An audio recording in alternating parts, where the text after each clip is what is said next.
Hi guys, ఈ రోజు మనం రియల్ స్టోరీని చూద్దాం. 1940s లో అమెరికా బ్యాంకులకు ఒక దొంగ చుక్కలు చూపించాడు.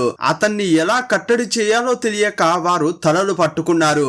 అగ్రరాజ్యాన్ని తన చోరకలతో ముప్పు తిప్పలు పెట్టి 3 చెరువుల నీళ్లు తాగించాడు. నిజంగానే రాబరీలతో ప్రత్యేకత చాటుకున్న ఒక దొంగ యొక్క రియల్ స్టోరీని ఆధారంగా చేసుకుని ఈ సినిమా తీశారు. ఆ దొంగ పేరు లూసియో ఉటావియో. అతనికి అమెరికా అంటే అస్సలు పడదు. లండన్ లో ఉన్న అమెరికన్ బ్యాంకులను ఎంచుకుని మరి రాబరీలు చేసేవాడు. రాబరీలతో అతడు ఏం చేశాడు, తన పగ ఎలా తీర్చుకున్నాడు, పోలీసులు అతన్ని పట్టుకున్నారా లేదా అనేది స్టోరీ. ఈ సినిమా పేరు ఏ మ్యాన్ ఆఫ్ యాక్షన్. ఇది 2022లో రిలీజ్ అయింది. ఇక ఆలస్యం చేయకుండా సినిమాలోకి వెళ్దామా? అంతకంటే ముందు వెల్కమ్ టు కళ్ళ మందు కదిలే చిత్రాలు. 1962లో స్టోరీ ప్రారంభమైంది. ప్యారిస్ ఎయిర్పోర్ట్ కు ఒక ప్రేమ జంట కార్ లో వచ్చారు. వీళ్ళే ఈ cinema hero heroine. Heroine car లోనే కూర్చుంది. హీరో మాత్రం చేతిలో ఒక బ్యాగు పట్టుకుని ఎయిర్పోర్ట్ లోపలికి వెళ్తున్నాడు. అక్కడున్న రిసెప్షనిస్ట్ దగ్గరికి వెళ్లి నా పేరు లూజియో ఉటోవియో అని చెప్పాడు. సీన్ కట్ చేసి బయట ఉన్న హీరోయిన్ చూపించారు. హీరోయిన్ ఉన్న చోట పోలీసులు ఎయిర్పోర్ట్ ను చుట్టుముడుతున్నారు. ఇదంతా గమనించిన హీరోయిన్ వేగంగా ఎయిర్పోర్ట్ లోకి వెళ్ళింది. యాక్చువల్ గా హీరో ఏదో ఒక పని ముగించుకోవడానికి వచ్చాడు. కానీ హీరోయిన్ లోపలికి వెళ్లే ముందే అతడు పని ముగించాడు. కానీ హీరో లోపలికి వెళ్లేటప్పుడు ఏ బ్యాగ్ అయితే తీసుకెళ్లాడో అది ఇంకా అతని చేతిలోనే ఉంది. అతన్ని చూసిన హీరోయిన్, ఏయ్యా నిన్ను పట్టుకోవడానికి పోలీసులు వచ్చారయ్యా, ఇక్కడే ఉంటే పట్టుకుంటారు, రా పారిపోదామని అతన్ని పిలుస్తోంది. వీళ్ళు పారిపోవడానికి ముందే నలువైపులా పోలీసులు చుట్టుముట్టారు. ఈ పోలీసుల్లో ఒక ముఖ్యమైన ఇన్స్పెక్టర్ ఉంటాడు. అతడు చాలా ఏళ్లుగా హీరోను పట్టుకోవాలని కంకణం కట్టుకుని తిరుగుతున్నాడు. హీరో అతన్ని చూడగానే వామ్మో వీడు నన్ను పట్టుకోవడానికి ఎన్నో ఏళ్లుగా తిరుగుతున్నాడే, వీడి చేతుల్లోంచి ఎలా తప్పించుకునేదిరా అని పరిగెత్తుకుంటూనే ఆలోచిస్తున్నాడు. అప్పుడు ఆ ఇన్స్పెక్టర్ కూడా వీళ్ళిద్దరు పారిపోతుంటే వీళ్ళ వెనక పడుతున్నాడు. అప్పుడే హీరో తన తెలివిని ప్రదర్శించాడు. ఇన్స్పెక్టర్ హీరో దగ్గరికి వచ్చే లోపే హీరో చేతిలో ఒక బ్యాగ్ ఉంది కదా, ఆ బ్యాగ్ లో మొత్తం అమెరికన్ డాలర్స్ ఉన్నాయి. అందులోంచి డబ్బు తీసిన హీరో అక్కడున్న జనానికి చూపించాడు. ఆ డబ్బును గాల్లోకి విసిరేశాడు. ఆ నోట్లు కింద పడుతుంటే జనం చాలా మంది వచ్చి ఏరుకుంటున్నారు. అప్పుడు ఆ ఇన్స్పెక్టర్ జనం డబ్బు ఏరుకుంటుంటే వాళ్ళని తోసేసి హీరోను పట్టుకోవడానికి వెళ్తున్నాడు. హీరో వేసుకున్నట్లుగానే కోటు టోపీ పెట్టుకున్న ఒక వ్యక్తిని ఇప్పుడు పట్టుకున్నాడు. చివరకు ఇన్స్పెక్టర్ కు తెలిసింది ఏంటంటే తాను పట్టుకున్నది హీరోను కాదు హీరోయిన్ అని. ఎలాగోలా చేసి హీరో అక్కడ నుంచి తప్పించుకున్నాడు. ఇప్పుడు సీన్ కట్ చేసి 20 ఏళ్ల క్రితం ఫ్లాష్ బ్యాక్ చూపిస్తున్నారు. హీరో దొంగ కావడానికి సంబంధించిన విత్తనం 20 ఏళ్ల క్రితమే పడింది. ఈ స్టోరీ స్పెయిన్ లో స్టార్ట్ అయింది. హీరో పంట పొలాల్లోంచి కాయగూరలు దొంగిలించుకుని పారిపోతున్నాడు. ఆ సమయంలో ఆ ఏరియాలో కరువు తాండవిస్తోంది. తినడానికి తిండి కూడా దొరకకపోయేది. కాయగూరలు దొంగిలించి హీరో ఇంటికి వచ్చాడు. హీరోతో పాటు ఆ ఇంట్లో అక్కను చూపించారు. హీరో వాళ్ళ నాన్న మంచానికి పరిమితం అయ్యాడు. అతనికి ఒంట్లో బాగాలేదు. హీరో వాళ్ళ నాన్నకు తీరని కోరిక ఒకటి ఉంది. కొడుకును పిలిచి ఏమంటున్నాడంటే, రే నాన్న యొక్క కోరిక ఏంటనేది నీకు బాగా తెలుసు కదరా, చాలా ధైర్యం ఉన్న వ్యక్తి మాత్రమే అది చేయగలడు. నీలో ఆ ధైర్యం బాగానే ఉంది. ఎలాగైనా చేసి నేను చచ్చేలోపు నా ఆశను నెరవేర్చరా అని చెప్తున్నాడు. నాన్న అడిగాడో లేదో మరుసటి రోజే హీరో పెద్ద కత్తి పట్టుకుని ఒక బ్యాంకులోకి వెళ్ళాడు. మొదట ఇతడు బ్యాంకు మేనేజర్ కు కత్తి చూపించలేదు. నేరుగా అతని దగ్గరికి వెళ్లి, ఏమండి మా నాన్నకు ఒంట్లో బాగాలేదు, మీరు కొంత డబ్బు అప్పుగా ఇస్తే మా నాన్నకు మందులు కొంటాను, దయచేసి ఇవ్వండి అని అడిగాడు. అప్పుడు ఆ మేనేజర్, ఏంట్రా తమ్ముడు ఏమీ తెలియకుండా ఇలా జోకులు చేస్తున్నావు, ఇది బ్యాంక్ అనుకుంటున్నావా లేక వచ్చిపోయే వారికి దానాలు చేసే సత్రం అనుకుంటున్నావా, ఇక్కడ షూరిటీ లేకుండా డబ్బు ఇవ్వలేము, అందువల్ల మర్యాదగా ఇంటికి వెళ్ళమని చెప్పాడు.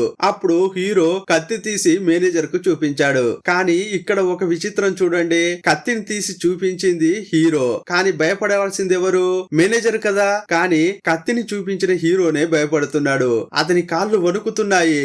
అది చాలదన్నట్లు ఒంటికి కూడా పోసుకున్నాడు. దీన్ని బట్టి చూస్తే ఒక బ్యాంకులో దోపిడీ చేసేంతగా హీరోకు ధైర్యం ఇంకా రాలేదు. మొదటి ప్రయత్నంలోనే ఫెయిల్యూర్ అయ్యాడు. అందువల్ల చాలా బాధగా ఇంటికి వచ్చాడు. ఆ లోపలే హీరో వాళ్ళ నాన్న చనిపోయాడు. ఇక ఈ ఊర్లో బతకడానికి ఛాన్సే లేదు. అందువల్ల లండన్ కు వెళ్తున్నా అని హీరో వాళ్ళ అక్క చెప్పింది. హీరో కూడా నేను నీతోనే వస్తా అని అన్నాడు.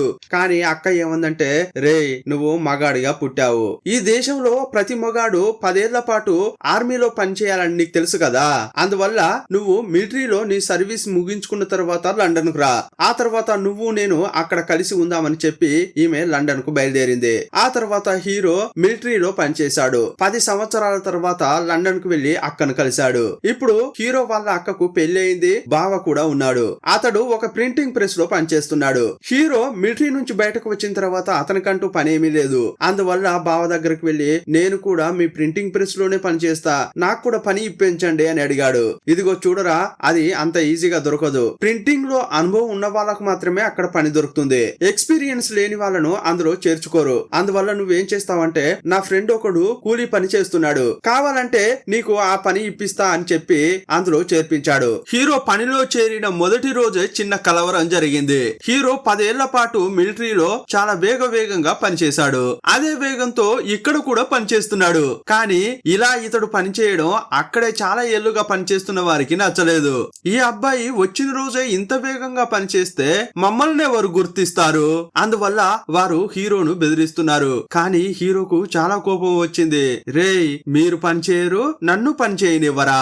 మీరు ఏమన్నా చేసుకోండి, నేను మాత్రం ఇదే వేగంతో పనిచేస్తా అని హీరో అన్నాడు. మొదట వీరి మధ్య గొడవ ఏర్పడింది. కానీ కొన్నాళ్లలోనే మంచి ఫ్రెండ్స్ అయ్యారు. ఈ ముగ్గురుతో మంచి ఫ్రెండ్షిప్ ఏర్పడింది. వీళ్ల వల్లే హీరో యొక్క జీవితంలో చాలా మార్పులు వస్తాయి. ఈ ముగ్గురు కూడా ఆందోళన గ్రూప్ కు చెందినవారు. ఆ టైంలో చెగువేరా, ఫిడెల్ క్యాస్ట్రో అనే నాయకులు ప్రాణాలతోనే ఉన్నారు. వాళ్ళ యొక్క సిద్ధాంతాన్ని ఫాలో అయ్యేవారే ఈ ముగ్గురు. వాళ్ళలాగే ఆ గ్రూప్ లో ఇంకా చాలా మంది ఉన్నారు. వాస్తవంగా చెప్పాలంటే ఆ ఇద్దరు కూడా మిగతా వారికి ఆందోళనకారులు అని, అరాచకవాదులు అని అనిపించేది. కానీ వాళ్ళ సిద్ధాంతం ఏంటంటే, డబ్బు అధికారం అనేది ఒకరి చేతిలో ఉండకూడదు. అలా ఉండడం వల్లే డబ్బు అధికారం లేని జనాన్ని వాళ్ళు దోచుకుంటున్నారు. అందువల్ల అన్ని కూడా అందరికీ దక్కాలనేది ఆ ఇద్దరు లీడర్స్ యొక్క సిద్ధాంతం. ఆ సిద్ధాంతాన్ని ఫాలో అయ్యేలా ఈ ఊర్లో పెద్ద గ్రూపే ఉంది. ఈ సిద్ధాంతం గురించి ఒకతడు హీరోకు బాగా ఎక్స్ప్లెయిన్ చేశాడు. ఆ సిద్ధాంతాన్ని ఫాలో అవుతూ చాలా మంది పోరాడుతున్నారు కూడా. అందులో ముఖ్యమైన ఒక వ్యక్తి కుయికో. అతనికి బ్యాంకులు అంటే అస్సలు నచ్చదు. ఈ బ్యాంక్ అనేది డబ్బున్న వాళ్ళ కోసం పనిచేస్తోంది, అది పేదల కోసం ఏమీ చేయట్లేదని ఫీల్ అయ్యేవాడు. ఆ కోపంతో కుయికో ఆ ఊరిలో ఉన్న ఒక బ్యాంకులో $50,000 కొట్టేశాడు. ఇంకా పోలీసులు అతన్ని పట్టుకోలేకపోయారు. పోలీసులకు భయపడి అతడు అండర్ గ్రౌండ్ లో ఉన్నాడు. ఇదంతా వింటుంటే హీరోకు నేను కూడా అలాగే చేస్తే ఎలాగుంటుంది అని ఆలోచనలు వస్తున్నాయి. ఇలాంటి సమయంలోనే పోలీసుల నుంచి తప్పించుకుని తిరుగుతున్న కుయికో హీరోను కలిసే పరిస్థితులు ఏర్పడ్డాయి. కుయికోను చూసిన హీరో సంతోషంగా అతనితో ఉండడం ప్రారంభించాడు. కుయికోను తన ఇంటికి తీసుకెళ్లాడు. అతన్ని తీసుకుని ఇంటి దగ్గరికి వెళ్ళాడు. సడన్ గా కుయికో జేబులోంచి కత్తి తీసి హీరో యొక్క మెడ దగ్గర పెట్టాడు. ఏంటయ్యా, నేను నీకు మంచి చేస్తున్నాను కదా, సడన్ గా కత్తి తీసి ఇలా పెట్టావేంటి అని హీరో అడిగాడు. అదే హీరోకు కుయికో చెప్పిన మొదటి పాఠం. ఇదిగో చూడయ్యా, నీ శత్రువు ఎప్పుడు నీకు శత్రువే కాదు, నీ స్నేహితుడెప్పుడు నీకు స్నేహితుడే కాదు. ఎప్పుడైనా ఎలాంటి పరిస్థితుల్లోనైనా నువ్వు ఎవరిని గుడ్డిగా నమ్మదు. అతనికి చెప్పిన మొదటి పాఠం ఇదే. ఆ తర్వాత ఇంట్లోకి వెళ్ళాడు. తను తీసుకొచ్చిన పెట్టెను ఓపెన్ చేసి ఇందులో తుపాకీ ఉంది, ఇక్కడ దాచిపెట్టన్నాడు. ఈ కుయికో ఆల్రెడీ ఒక బ్యాంకులో రాబరీ చేశాడు. ఇప్పుడు ఇంకో బ్యాంకులో రాబరీ చేయడానికి ప్లాన్ వేస్తున్నాడు. హీరోకు కూడా అలా కావాలని ఆశ ఉంది కదా, అందువల్ల నేను కూడా వస్తానండి, నన్ను తీసుకెళ్ళండి అని బతిమలాడాడు. సీన్ కట్ చేస్తే వీళ్ళిద్దరూ ముఖాలకు మాస్కులు వేసుకొని ఒక బ్యాంక్ లో రాబరీకి వెళ్లారు. తుపాకులు పట్టుకుని అక్కడ ఉన్న సిబ్బందిని బెదిరించారు. ఇక నెక్స్ట్ ఏం చేయాలో కుయికోకు బాగా తెలుసు కదా, దాని ప్రకారం ఫాలో అవుతున్నాడు. కానీ లోపలికి వెళ్లిన హీరో ఇంకా మారలేదు. 10 ఏళ్ల క్రితం బ్యాంకులోకి రాబరీకి వెళ్ళినప్పుడు ఎలాగైతే మూత్రం పోసుకున్నాడో ఇప్పుడు కూడా అలాగే చేస్తున్నాడు. ఇంత వయసు వచ్చినా కూడా అతనిలో భయం మాత్రం పోలేదు. ఇదంతా చూసిన కుయికో వేగంగా అతని దగ్గరకు వచ్చి, రేయ్ ఏంట్రా అందరి ముందు నా పరువు తీసేస్తున్నావు, ఇలా చేస్తే మనల్ని చూసి ఎవడైనా భయపడతాడా? ఏది ఏమైనా సరే ముఖంలో భయం మాత్రం కనిపించకూడదు, వెళ్ళరా, వెళ్ళి కావాల్సిన పని చూడు అని అన్నాడు. అతడు వీర వచనాలు మాట్లాడగానే హీరోలో ఉద్రేకం పొంగుకుని వచ్చింది. డబ్బుండే కౌంటర్ దగ్గరకు వెళ్లి డబ్బంతా తీసి బ్యాగ్ లో వేసుకున్నాడు. పోలీసులు అక్కడికి రావడానికి ముందే వీళ్ళిద్దరు బయటకు వచ్చి ట్యాక్సీ ఎక్కి పారిపోయారు. ఇప్పుడు వీళ్ళ దగ్గర చాలా డబ్బుంది, ఈ కొల్లగొట్టిన డబ్బంతా మనకేనా అని హీరో అడిగాడు. లేదు లేదని చెప్పిన కుయికో కొట్టేసిన డబ్బును 3 భాగాలు చేశాడు. అందులో ఒక భాగం ఆందోళనకారుల గ్రూప్ ఉంటుంది, దానికి స్పాన్సర్ చేస్తాడట. ఇక రెండో భాగం ఎవరికంటే ఆ గ్రూప్ లో ఉన్న వాళ్ళను చాలా మందిని పోలీసులు అరెస్ట్ చేశారు కదా, వాళ్ళ ఫ్యామిలీస్ చాలా ఇబ్బందులు పడుతుంటాయి. ఈ భాగాన్ని వాళ్ళ ఫ్యామిలీస్ కి ఇవ్వాలి అని చెప్పాడు. ఇక 3వ భాగం మాత్రమే మన ఇద్దరం పంచుకోవాలని చెప్పాడు. ఆ డబ్బుతో వీళ్ళు కొత్తగా ఒక కారు కొన్నారు. ఎందుకంటే ప్రతిసారి వీళ్ళు రాబరీ చేసిన తర్వాత టాక్సీ కారులో తప్పించుకోలేరు కదా, మనకంటూ సొంతంగా ఒక కారు ఉంటేనే తప్పించుకోవడానికి ఈజీగా ఉంటుందని సొంతంగా కారు కొన్నారు. ఆ కారుకు డ్రైవర్ గా ఆ గ్రూప్ లో ఒక అతడిని పెట్టారు. ఈ డ్రైవర్ హీరోకు మంచి ఫ్రెండ్ ను బయట కూర్చోబెట్టి కుయికో హీరో ఇద్దరు దొంగిలించడం కోసం బ్యాంక్ లోకి వెళ్లారు. వీళ్ళిద్దరూ దొంగిలించి బయటకు వచ్చే లోపే ఒక పోలీసు ఈ ముగ్గురిని చూశాడు. కానీ ఆ పోలీస్ కు వీళ్ళను మరో కారులో వెంబడించే పోలీసులకు చుక్కలు చూపించి వీరు తప్పించుకున్నారు. కానీ ఈ క్రైమ్ గురించి పోలీస్ స్టేషన్ కు రిపోర్టు వెళ్ళింది. అప్పుడే సినిమా స్టార్టింగ్ లో ఒక ఇన్స్పెక్టర్ ను చూసామే, అతడు ఈ కేసులోకి ఎంటర్ అయ్యాడు. విచారించడానికి ఆ బ్యాంకుకు ఇన్స్పెక్టర్ వెళ్ళాడు. దొంగతనం చేయడానికి వచ్చారే, వాళ్ళ ముఖాన్ని మీరు చూసారా అని మేనేజర్ ని అడిగాడు. సార్, వాళ్ళు మాస్క్ వేసుకుని ఉండడం వల్ల ముఖాన్ని సరిగా చూడలేకపోయాను, కానీ ఆ ఇద్దరు గొంతు మాత్రం నాకు కరెక్ట్ గా తెలుసు. ఇంకోసారి వాళ్ళు నా దగ్గర గాని మాట్లాడారనుకోండి కరెక్ట్ గా గుర్తుపడతా అన్నాడు. అప్పుడు ఇన్స్పెక్టర్ ఏమనుకున్నాడంటే ఈ దొంగతనాలు చేసేది ఆ ఆందోళనకారుల గ్రూప్ లోని ఒక వ్యక్తి అయి ఉంటాడని ఇన్స్పెక్టర్ అనుకున్నాడు. ఆ రోజు రాత్రే ఆ గ్రూప్ లోని వారంతా ఒక చోట మీట్ అయ్యి మాట్లాడుకుంటున్నారు. అక్కడికి వెళ్లిన పోలీసులు హీరోతో పాటు మిగతా వారందరినీ అరెస్ట్ చేశారు. వాళ్ళందరినీ స్టేషన్ కు తీసుకొచ్చారు. ముఖాలకు మాస్కులు వేసి ఆ మేనేజర్ ముందుకు తీసుకెళ్లి మాట్లాడిస్తున్నారు.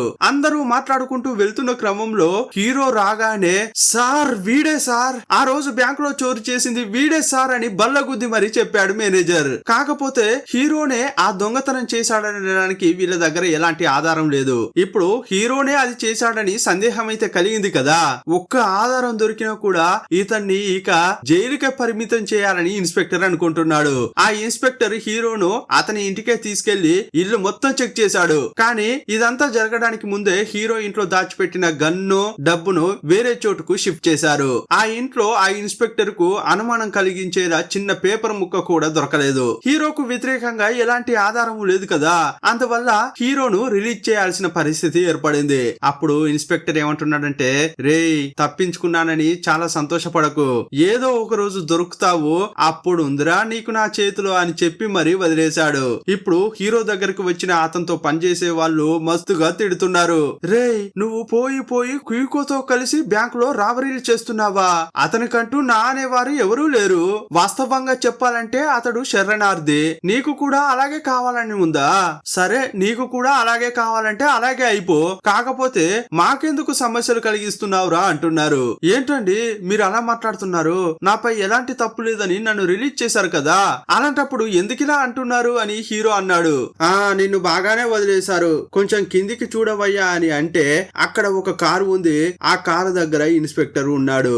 అక్కడి నుంచి హీరోనే అతడు గమనిస్తున్నాడు. ఇది ఇంతటితో ఆగలేదు. హీరో ఎక్కడికి వెళ్తే అక్కడికి ఫాలో అవుతూనే ఇన్స్పెక్టర్ వచ్చేవాడు. ఒక రోజు పోలీసులకు భయపడి ఒక చోట ఒంటరిగా నడుచుకుంటూ హీరో వెళ్తుంటే కుయికో అతన్ని కలిశాడు. వాళ్ళిద్దరూ ఎవరికీ తెలియకుండా ఒక చోట కూర్చుని మాట్లాడుకుంటున్నారు. తనతో పాటు ఉండే వాళ్లకు కూడా సమస్యలు వస్తుంటే హీరోకు ఇకపై రాబరీ చేయడానికి మనసే రావట్లేదు. హీరో ఏమంటున్నాడంటే ఇకపై రాబరీ చేసే తన పగ తీర్చుకోవాలని ఏమీ లేదు. ప్రింటింగ్ ప్రెస్ ను ఓపెన్ చేసి తాను అనుకున్నది తన అభిప్రాయాన్ని ప్రజలకు తెలియజేయాలి అని హీరో అనుకుంటున్నాడు. ఇదంతా కుయికోకు చెప్పగానే సరే నువ్వేం చేయాలనుకుంటున్నావో అది చెయ్యి, నేను మాత్రం నిన్ను బలవంతం ఏమీ చేయను, కానీ నేనెప్పుడు బ్యాంకు రాబరీలు చేస్తూనే ఉంటా అని చెప్పాడు. ఆ రోజు రాత్రి వాళ్ళిద్దరూ చాలా సంతోషంగా మాట్లాడుకున్నారు. మరుసటి రోజు హీరో అతని ఫ్రెండ్ ఆ గ్రూప్ లోని ప్యాట్రిక్ అనే ఒక అతడు ముగ్గురు కలిసి అమెరికన్ బ్యాంకు దగ్గరికి లోన్ కోసం వెళ్లారు. ప్రింటింగ్ ప్రెస్ ను స్టార్ట్ చేయడానికి లోన్ అడిగారు.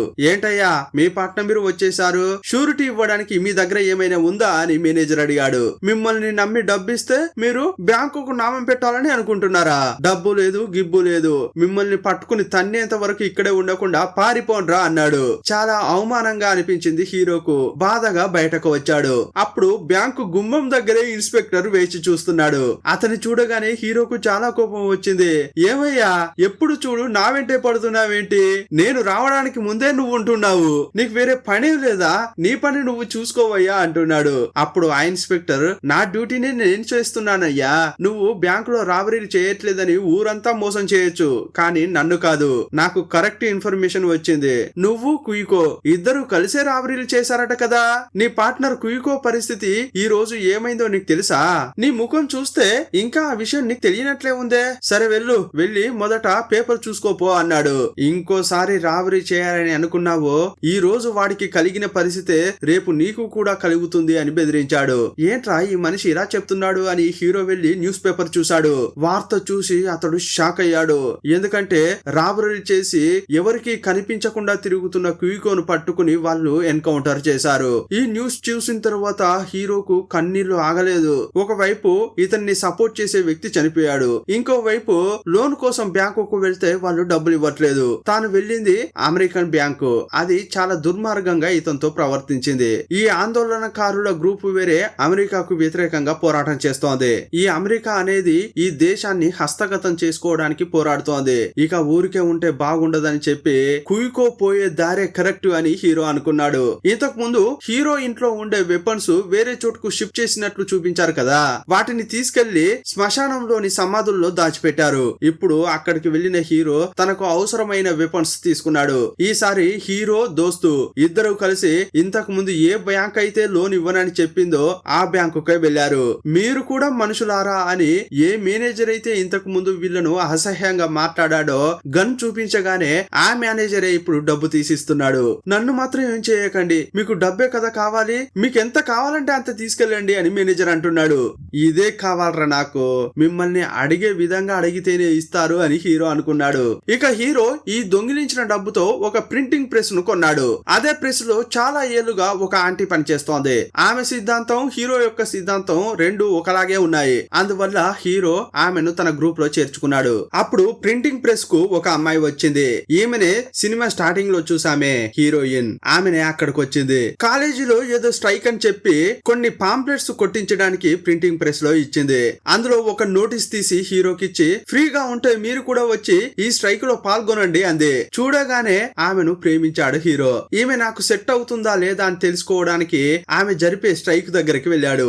అధికార వర్గానికి వ్యతిరేకంగా హీరోయిన్ మాట్లాడే మాటలు అచ్చం హీరో లాగే ఉన్నాయి. అందువల్ల ఆమెపై ప్రేమలో పడిపోయాడు. ఇక కంటిన్యూగా ఆమెతో మాట్లాడేవాడు. ఆమె దగ్గరికి వెళ్లి నాకు అధికార వర్గం అంటే అస్సలు నచ్చదు, ముఖ్యంగా అమెరికన్స్ అంటే అస్సలు నచ్చరు అన్నాడు. వాళ్ళకు వ్యతిరేకంగా ఏదన్నా చేయాలని చెప్పి అమెరికన్ బ్యాంకులను ఎంచుకుని మరి రాబరీలు చేస్తున్నా అని చెప్పాడు. ఇదంతా హీరోయిన్ కు కూడా బాగా నచ్చింది. ఇక ఇద్దరు ప్రేమలో పడ్డారు. ఇదే సమయంలో క్యూబాలో అమెరికా చేసే పోరు తీవ్రమైంది. అమెరికాను ఎలాగైనా చేసి నా వంతుగా ఏడిపించాలి, అందుకు ఏం చేయాలా అని హీరో బాగా ఆలోచించాడు. అప్పుడు అతనికి ఒక ఆలోచన కలిగింది. వెంటనే తన బావ దగ్గరకు వెళ్ళాడు. బావా నాకు ఒక మంచి ఆలోచన వచ్చింది, కానీ నువ్వు లేకుండా నేను ఆ ప్లాన్ ను అమలు చేయలేను, దయచేసి నాకు సాయం చేయు అని అడిగాడు. అప్పుడు హీరో ఒక షాకింగ్ విషయం చెప్పాడు. మనం అమెరికన్ డాలర్స్ ను నకిలీ నోట్లుగా ముద్రించబోతున్నామని చెప్పాడు. ఆ మాట వినగానే బావ భయపడిపోయాడు. ఏంట్రా ఇంత తేలిగ్గా అమెరికన్ నోట్లను నకిలీ నోట్లుగా తయారు చేస్తా అని చెప్తున్నావు, దొరికామనుకో తిత్తి తీస్తారు. ఈ విషయం గాని మీ అక్కకు తెలిసిందనుకో వాళ్ళు చంపడానికి ముందు మీ అక్కే మనల్ని చంపేస్తుందిరా అంటున్నాడు. వామ్మో ఈ ఆటకు నేను రాలేదయ్యా, నన్ను వదిలేయ్యా అన్నాడు. ఏంటి బావా, అక్కకు ఈ విషయం తెలిస్తేనే కదా, తెలియకుండా నేను చూసుకుంటాను, పోలీసులకు కూడా చిక్కకుండా నేను చూసుకుంటాను, నన్ను నమ్మి నా ప్లాన్ లోకి రా అని అతన్ని ఎలాగోలా చేసి ఒప్పించాడు. బావను ప్రింటింగ్ ప్రెస్ కు తీసుకెళ్లి ఒక అమెరికన్ నోట్ ఇచ్చాడు. ఇప్పుడు ఆ బావ అచ్చం అలాంటి నోటు లాంటిదే ఒక అచ్చు తయారు చేశాడు. ఇక ఆ అచ్చు ద్వారా డాలర్లను కట్టలు కట్టలుగా ముద్రిస్తున్నారు. తయారు చేసిన తర్వాత ఒరిజినల్ నోటును ఫేక్ నోటును పక్క పక్కన పెట్టి చూశారు.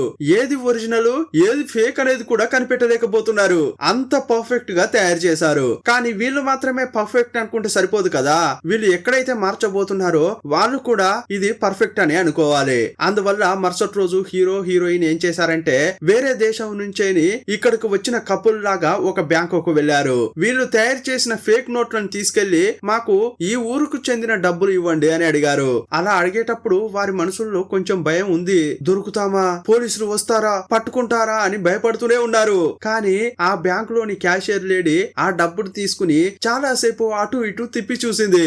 ఒకానొక సమయంలో ఫేక్ నోట్లను గల్లాలో వేసుకుని వీరికి దానికి సంబంధించిన డబ్బు ఇచ్చింది. ఇంకేంటి వీళ్ళ ప్లాన్ సక్సెస్ అయిపోయింది. ఇక హీరో లెక్కలేనన్ని ఫేక్ అమెరికన్ డాలర్లను ముద్రించాడు. ఆ తర్వాత హీరో క్యూబా యొక్క ఎంబసీకి వెళ్ళాడు. ఆమెతో ఏమంటున్నాడంటే ఇదిగో చూడండి, నేను ఫేక్ అమెరికన్ డాలర్లతో ఎంత డబ్బు సంపాదించానో తెలుసా అని చెప్పాడు. నేను ఇంకా ఇలాగే కొన్ని కోట్ల డబ్బును అచ్చుగుద్ది ఇలా పంపించాను అనుకోండి, అప్పుడు అమెరికా యొక్క ఆర్థిక వ్యవస్థ దిగజారుతుంది. ఒక దేశంలో ఆర్థిక అల్లకల్లోలం జరిగిందంటే ఆ దేశం కిందికి పడిపోయినట్లే. ఇలాగే మనం అమెరికా యొక్క కథ ముగించేద్దాం. దీనికోసం నేను పెద్ద పెద్ద వాళ్ళతో మాట్లాడాలి, దానికి సంబంధించి ఏర్పాట్లు చేయండి అని హీరో అడిగాడు. అప్పుడు ఆ లేడీ ఏమంటుందంటే, చెగువేరా ఇంకొన్నాళ్లలో ఈ చోటు నుంచే వెళ్ళబోతున్నారు, అప్పుడు ఆయనను నువ్వు కలిసేలా ఏర్పాట్లు చేస్తా అని ఆ లేడీ అంది. ఆ తర్వాత జరగబోయే సీన్ నే మనం ఓపెనింగ్ లో చూసాం. హీరో హీరోయిన్ ఎయిర్పోర్ట్ కు వచ్చారు. అప్పుడు హీరో ఒక బ్యాగ్ తో ఎయిర్పోర్ట్ లోపలికి వెళ్ళాడు. అతడు యాక్చువల్ గా వెళ్ళింది ఎందుకంటే ఒక బాత్రూమ్ లో చెగువేరాను మీట్ అవ్వడానికే. ఆ బ్యాగ్ లో ఉన్నవేంటంటే అమెరికన్ ఫేక్ డాలర్స్.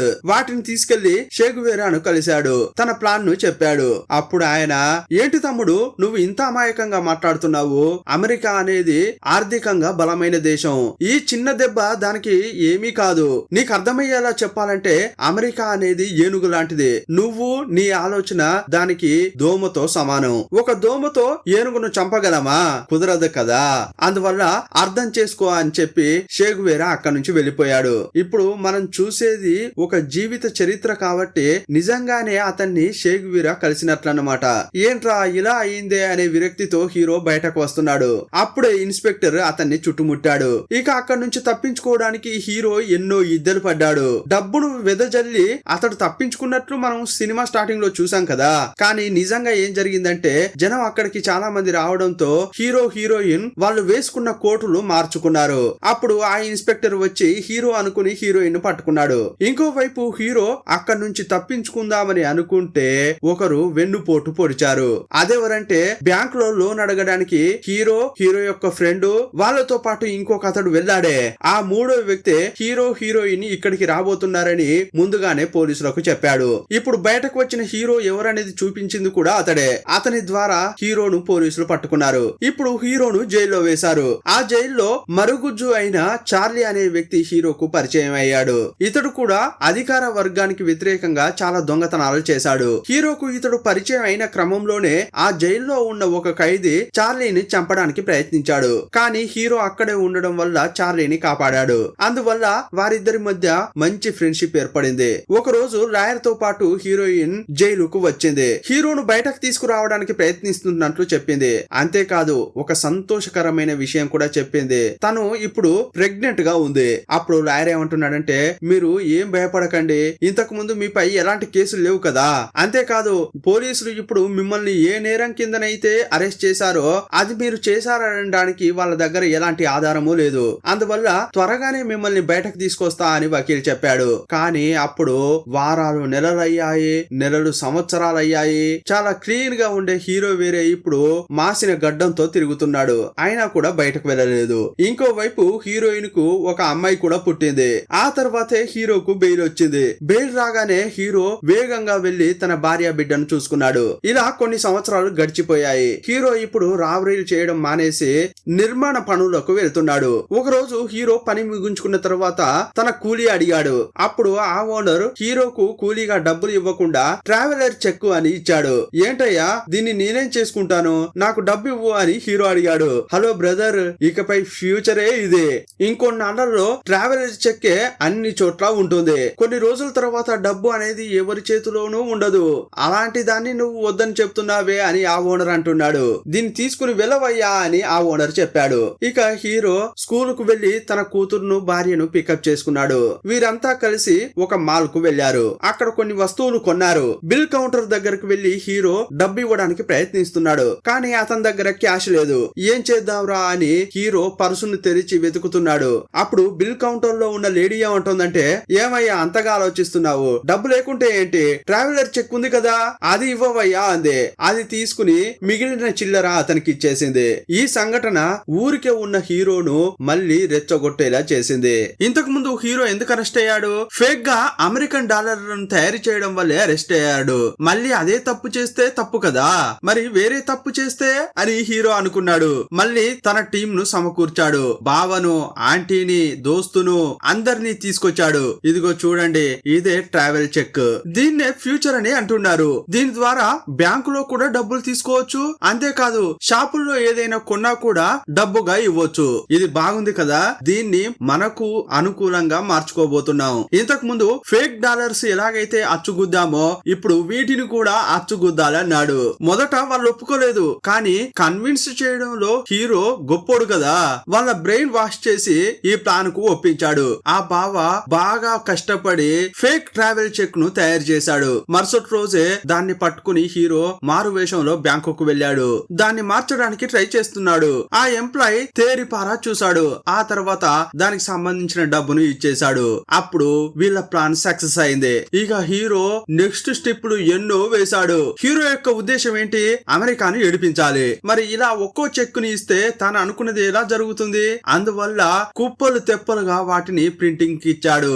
ఈ ఆందోళనకారుల గ్రూప్ ఉంది కదా, వాళ్ళందరినీ పిలిచి ఒక్కొక్కరికి కొన్ని వందల చెక్కులు ఇచ్చి ఒక్కో చోట మార్పించేవాడు. బ్యాంకుకు వెళ్లే వాళ్ళలో ఇద్దరుంటారు. అలా ఒకే సమయంలో చాలా బ్యాంకుల్లో చాలా చోట్లకు వెళ్లి ఇలా డబ్బు మార్చేవారు. మార్చడానికి ఇద్దరు వెళ్లాలని హీరో ఎందుకు చెప్పాడంటే, ఒకరు బ్యాంకు లోపలికి వెళ్తారు, ఇంకొకరు బయట ఉంటారు. ఒక వ్యక్తిని హీరో బయట ఎందుకు ఉంచేవాడంటే, లోపలికి వెళ్లిన వ్యక్తి దొరికిపోతే ఆ విషయాన్ని మిగతా వాళ్ళందరికీ బయట ఉన్న వ్యక్తి చెప్పాలి. ఒకవేళ దొరికితే ఆ ఇద్దరున్న గ్రూప్ మాత్రమే పోలీసులు పట్టుకుంటారు. కానీ ఎవరూ దొరకకుండా లోపలికి వెళ్లి చెక్కులను మార్చుకుని వస్తే వాళ్ళు బయటకు వచ్చిన తర్వాత ఆ గ్రూప్ లో ఉన్న, అంటే ఆందోళనకారుల గ్రూప్ లో ఉన్న వాళ్ళందరి ఫ్యామిలీస్ కి ఆ డబ్బు ఇవ్వాలి. ఇలాంటి ఒక సూపర్ ప్లాన్ తో హీరో రంగంలోకి దిగాడు. ఇక వీరు పోయిన చోటల్లా విజయమే వరించింది. చెక్కు మార్చడానికి వెళ్లిన ఎవరూ కూడా దొరకలేదు. ఈ సంఘటనతో హీరో అమెరికా వాళ్ళను ఏడిపిస్తున్నాడు. ఇంకోవైపు అమెరికాలోని బ్యాంక్ అఫీషియల్స్ ను చూపించారు. కొన్నాళ్లలోనే వీళ్ళ దగ్గరికి ఫేక్ చెక్కులు ఎన్నో వచ్చాయి. దాని వల్ల కొన్ని వందల కోట్లు నష్టపోయారు. ఆ చెక్కులన్నీ కూడా ప్యారిస్ నుంచే వచ్చాయి. ఈ గోల్మాల్ ఏంటో కనుక్కుని దాన్ని ఆపడం కోసం బ్యాంక్ ఆఫీసర్లంతా కలిసి ఒక ఆఫీసర్ ను ప్యారిస్ కు పంపించారు. ఆ బ్యాంక్ ఆఫీసర్ నేరుగా ఇన్స్పెక్టర్ దగ్గరికి వెళ్లి మస్తుగా తిట్టాడు. ఏం పని చేస్తున్నారండి మీరు ఇక్కడ? మీ వల్ల మాకు ఎంత నష్టమో తెలుసా? మొదటగా దీనికి కారణమైన వాడిని కనిపెట్టండి అని ఆ ఆఫీసర్ చెప్పాడు. ఇక ఆ ఇన్స్పెక్టర్ కు మొదట హీరో పైనే అనుమానం కలిగింది. ఇలాంటిది ఒకటి జరిగిందంటే ఇంత బ్రిలియంట్ గా వీడు మాత్రమే చేయగలడు అని అనుకున్నాడు. అప్పుడు నేరుగా ఇన్స్పెక్టర్ హీరో దగ్గరికి వెళ్లి, ఏంటయ్యా నీ చేతి వాటం మళ్ళీ ప్రదర్శిస్తున్నట్లున్నావే, ఈ గోల్మాల్ అంతా చేసింది నువ్వేనా అని అడిగాడు. అప్పుడు హీరోకు చాలా కోపం వచ్చింది.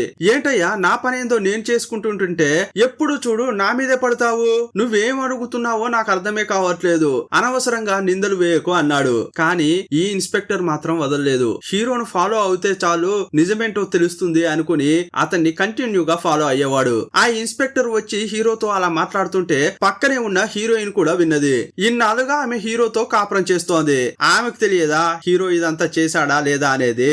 అందువల్ల హీరోను పిలిచి ఆమె ఏమంటుందంటే, ఇదిగో చూడయ్యా, మనం ఇంతకు ముందు ఆ ఆందోళనకారుల గ్రూప్ లో ఉండి అధికార వర్గానికి వ్యతిరేకంగా పోరాడాం. ఆ స్టైల్లో ఇప్పుడు ఫైట్ చేయడం కుదరదు. ట్రెండ్ మారిపోయింది. ఇప్పుడు గాని మనం ఫైట్ చేయాలని అనుకుంటే నాకు ఒక ఆఫర్ వచ్చింది. బొలీవియాలో యుద్ధ సమయంలో గాయపడిన సైనికులకు వైద్యం అందించేలా ఒక డాక్టర్ నన్ను పిలిచారు. నేను మన కూతురుతో పాటు అక్కడికి వెళ్దామని అనుకుంటున్నా. నువ్వు కూడా మాతో వచ్చేయి. వాళ్లకు సాయం చేయడం కూడా ఒక విధంగా మనం యుద్ధం చేసినట్లే. మన పోరాటాన్ని ఇప్పుడు ఇలా చేద్దామని హీరోయిన్ పిలుస్తోంది. కానీ హీరో మాత్రం ఒప్పుకోవట్లేదు. నాకు తెలిసిన పోరాటం ఇదే, నా స్టైల్లోనే నేను పోరాటం చేస్తా అని అన్నాడు. ఇప్పుడు ఇన్స్పెక్టర్ హీరోను కంటిన్యూగా ఫాలో అవుతున్నాడు. అందువల్ల అతడు ఏ పని చేయలేకపోతున్నాడు. వీళ్ళు ఆల్రెడీ చాలా చెక్కులను ముద్రించి పెట్టారు, వాటిని మార్చలేకపోతున్నారు. అది చాలదన్నట్లు బ్యాంకులో వేరే విషయం తెలిసి వాళ్ళు కూడా అలర్ట్ అయ్యారు. మరి ముద్రించిన ఇన్ని చెక్కులను వదిలేసి వెళ్ళడానికి హీరోకు మనసు రావట్లేదు. ఈ చెక్కులన్నిటిని ఎవరికైనా అమ్మాలని అనుకున్నాడు. హీరోకు ఆల్రెడీ జైల్లో చార్లీ అనే అతడు పరిచయం అయ్యాడు కదా, అతడిప్పుడు జైలు నుంచి బయటకు వచ్చాడు. అతని ద్వారా ఒక అమెరికన్ ను పట్టుకున్న హీరో అతనితో డీల్ మాట్లాడి పూర్తి చేశాడు. వచ్చే సండే హీరోయిన్ తన కూతురుతో పాటు బొలీవియాకు వెళ్ళడానికి సిద్ధమైంది. హీరోకు కూడా ఫ్లైట్ టికెట్ తీసింది. నీకు ఇష్టం ఉంటే రావయ్యా అని చెప్పింది. అందువల్ల హీరో ఆ అమెరికన్ తో ఏం చెప్పాడంటే, ఆదివారం వరకే నాకు టైం ఉంది, ఆ లోపు చెక్కులు కావాలంటే తీసుకో, లేకపోతే డీల్ క్యాన్సిల్ అని చెప్పాడు. అందువల్ల ఆ అమెరికన్ కూడా ఒప్పుకున్నాడు. ఆదివారం మధ్యాహ్నం ఆ ఫ్లైట్ బయలుదేరుతుంది. కానీ ఆదివారం ఉదయమే ఆ చెక్కులను బ్యాగులో వేసుకుని హీరో బయలుదేరాడు. హీరో వెళ్తుంటే పోలీసులు ఫాలో అవుతూనే ఉన్నారు. వాళ్లకు మస్కా కొట్టి హీరో తప్పించుకున్నాడు. ఈ డీలింగ్ జరగబోయేది ఒక కాఫీ షాప్ లో. ఎలాగోలా చేసి అక్కడికి వెళ్ళాడు. కొంచెం కొంచెం సేపట్లోనే అమెరికన్ కూడా వచ్చాడు. అతనికి చెక్కులు ఇచ్చి డబ్బు తీసుకుందామని హీరో ప్రయత్నిస్తున్నాడు. అప్పుడు హీరోకు అనుకోని జలక్ ఎదురైంది. సడన్ గా అక్కడికి వచ్చిన ఇన్స్పెక్టర్ అతని మనుషులు హీరోను పట్టుకున్నారు. ఇప్పుడు వేరే హీరో చేతిలో ఫేక్ చెక్కులు కూడా ఉన్నాయి. ఎవిడెన్స్ లతో హీరో దొరికిపోయాడు. అందువల్ల హీరోని తీసుకెళ్లి జైల్లో వేశారు. పక్కా ఆధారాలతో హీరో దొరకడం వల్ల కేసు స్ట్రాంగ్ అయిపోయింది. ఇక కోర్టులో ట్రయల్స్ జరుగుతున్నాయి. హీరో యొక్క లాయర్ గట్టిగా వాదించి హీరోకు బెయిల్ వచ్చేలా చేశాడు. బెయిల్ లో బయటకు వచ్చిన తర్వాతే అతన్ని ఇరికించింది ఎవరనేది తెలుసుకున్నాడు. చార్లీ అనే అతడే హీరోను పట్టించాడు. అంతేకాదు అతడు తీసుకొచ్చిన ఆ అమెరికన్ కూడా ఒక పోలీసు. ద్రోహంతో హీరోను పట్టుకున్నారు. ఇక ఫైనల్ ట్రయల్ జరగబోతోంది. శిక్ష పడిందంటే ఇక హీరో కథ క్లోజ్ అయినట్లే. ఏం చేద్దాం రా అని అనుకుంటున్నాడు. ఇంకోవైపు హీరో యొక్క ఇంటి గుమ్మం దగ్గర ఎవడో ఒకడు బుల్లెట్ వేలాడదీశాడు. కాసేపట్లోనే హీరోకు కాల్ చేసి ఎవరో చంపేస్తామని బెదిరిస్తున్నారు. అప్పుడు హీరో ఏమనుకున్నాడంటే ఇదంతా కూడా మోసపోయిన బ్యాంకు వాళ్ళే చేస్తున్నారని అనుకున్నాడు. అందువల్ల హీరో ఇన్స్పెక్టర్ ని వెళ్లి కలిశాడు. సార్ నేను మీకు 20 ఏళ్లుగా తెలుసు. 20 ఏళ్లుగా మీరు నేను దొంగ పోలీస్ ఆట ఆడుకుంటున్నాం. కానీ ఏదన్నా ఒక రోజైనా నేను మిమ్మల్ని చంపడమో లేకపోతే మీరు నన్ను చంపాలనో అనుకోలేదు. కానీ ఇప్పుడు చూడండి, ఎక్కడి నుంచో వచ్చిన ఒక అమెరికా వాడు నన్ను హత్య చేయాలని చూస్తున్నాడు. నేను ఇంతగా మాట్లాడుతున్నానే, నేను పవిత్రునని ఏమీ చెప్పట్లేదు. నేను చేసింది తప్పే. నన్ను పట్టుకుని మీరు జైల్లో వేయండి, ఆ హక్కు మీకుంది. కానీ ఆ అమెరికా వాడు వచ్చి నన్ను బెదిరించుడేంది అని అంటున్నాడు. వాళ్లకు సరైన గుణపాఠం చెప్పాలంటే మీరు సాయం చేయాలి అని అన్నాడు. దయచేసి నాకు హెల్ప్ చేయండి సార్ అని బతిమిలాడాడు. అసలు ఇంతకు అతడు ఏమడిగాడు అనేది మనకు చూపించలేదు. సీన్ కట్ చేస్తే హీరో ఇంతకు ముందు వెపన్స్ ను తీసుకెళ్లి సమాధుల్లో దాచిపెట్టాడు కదా. ఇప్పుడు హీరో అక్కడికి వెళ్లి సమాధిని ఓపెన్ చేశాడు. అందులో చూస్తే వెపన్సే కాక ఫేక్ చెక్ తయారు చేయడానికి అచ్చు తయారు చేశాడే, అవి కూడా అందులో ఉన్నాయి. ఆ అచ్చు ద్వారా రాత్రికి రాత్రే చాలా చెక్కులను హీరో తయారు చేశాడు. మళ్ళీ వాటిని బ్యాంకుకు తీసుకెళ్లి మార్చాడు. ఫేక్ చెక్కులు బ్యాంకు లోపలికి వచ్చాయని తెలిసి అమెరికాలోని బ్యాంకు మేనేజర్లు గరం గరం అయ్యారు. వెంటనే పెద్ద ఆఫీసర్ ప్యారిస్ లో ఉన్న బ్యాంకు మేనేజర్ కు కాల్ చేసి నువ్వు అక్కడ ఏం చేస్తున్నావయ్యా, ఇంకా ఫేక్ చెక్కులు వస్తూనే ఉన్నాయని తిట్టాడు. ఇంకోవైపు పబ్లిక్ టెలిఫోన్ బూత్ లో ఉన్న హీరో బొలీవియాలో ఉన్న తన కూతురుకు కాల్ చేసి ప్రేమగా మాట్లాడుతున్నాడు. కొంచెం సేపట్లోనే పోలీసులు వచ్చి హీరోను పట్టుకున్నారు. హీరోను ఇప్పుడు విచారిస్తున్నారు. అదే చోటుకి అమెరికన్ బ్యాంక్ మేనేజర్ కూడా వచ్చాడు. అప్పుడు ఆ ఇన్స్పెక్టర్ సార్ లోపల ఉన్న ఆ నిందితుడు మీతోనే ఏదో మాట్లాడాలని అంటున్నాడు. అందువల్ల మీరు లోపలికి వెళ్ళండి అని ఆ ఇన్స్పెక్టర్ చెప్పాడు. లోపలికి వెళ్లిన మేనేజర్ కు హీరో సూపర్ చెక్ పెట్టాడు. లోపలకు వచ్చిన బ్యాంకు ఆఫీసర్ తో హీరో ఏమన్నాడంటే నన్ను పట్టుకుని లోపలేస్తే ఈ ఫేక్ చెక్ల మార్పిడి ఆగిపోతుందని అనుకుంటున్నారా? ఇంకా ఆ ఫేక్ చెక్లను తయారు చేసే అచ్చు నా దగ్గర సేఫ్ గా ఉంది. నేను జైలుకు వెళ్ళినా నా మనుషులు వాటిని ప్రింట్ చేసి మీకు తలనొప్పి ఇస్తూనే ఉంటారు. అదంతా జరగకూడదంటే మనం ఒక డీల్ మాట్లాడుకుందాం. ఆ అచ్చు మీకు ఇస్తాను, కానీ నేను అడిగిన డబ్బు నాకు ఇవ్వాలి. అంతేకాదు నాపై ఎలాంటి కేసులు పెట్టకూడదు. మీకు నన్ను జైలుకు పంపించడం కావాలా లేక బ్యాంకులోని మీ డబ్బును కాపాడుకోవడం ముఖ్యమా అనేది బాగా ఆలోచించుకోండి. నేను అడిగింది ఇచ్చేస్తే ఇంతటితో ఈ సమస్య ముగిసిపోతుందని అన్నాడు.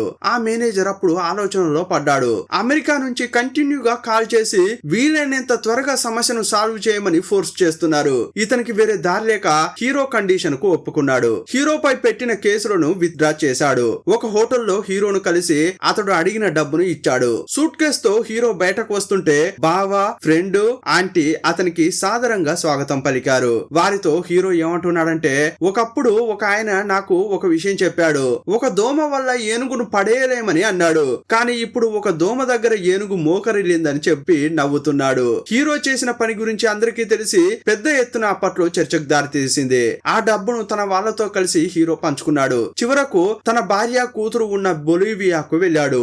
ఇప్పుడు లూసియో ఉటావియో యొక్క రియల్ ఫోటోను చూపించారు. ఆయన 2020లో చనిపోయాడు. ఇప్పటి వరకు ఈయన లాగా కొత్త పద్ధతిలో దోపిడీలు ఎవరూ చేయలేదని ఎండింగ్ ఇచ్చారు. ఈ సినిమా ఎలా ఉందో మీ అభిప్రాయాన్ని కామెంట్ బాక్స్ లో రాయండి. మా ఎక్స్ప్లెనేషన్ నచ్చితే ఒక లైక్, ఒక హైప్ ఇవ్వండి. మరో వీడియోలో మళ్ళీ కలుసుకుందాం. అప్పటి వరకు బాయ్ బాయ్.